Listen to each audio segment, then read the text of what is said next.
Des centaines de militants se sont réunis en fin de matinée devant le palais de justice à Kinshasa, tous déterminés à demander la libération des opposants et activistes en détention.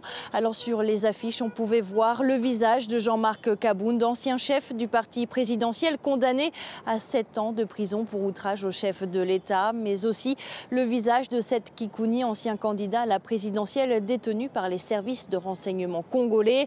Des arrestations que les manifestants jugent trop nombreuses et arbitraires. Nous sommes des opposants qui militent pour les intérêts du peuple, mais puisque nos leaders sont incarcérés injustement, voilà pourquoi nous demandons à ce que le droit puisse être dit et être appliqué de la manière la plus correcte. Il y a beaucoup de personnes qui sont arrêtées carrément injustice, car moi je présente comme notre ami King, il est arrêté à Goma juste pour défendre l'état de siège. Ça fait 3 ans qu'il est en prison, qui jusqu'à aujourd'hui n'est pas libéré. Nous sommes en train de tendre vers une dictature modernisée dont M. Félix-Antoine Tshisekedi s'érige à un petit dieu, violant le droit et liberté de peuple en incarcérant injustement tout ceux-là qui critiquent son régime. La manifestation s'est déroulée dans le calme. Quelques militants de partis politiques ont pu échanger avec le ministre de la Justice, Constant Mutamba, qui a affirmé avoir entendu leurs revendications.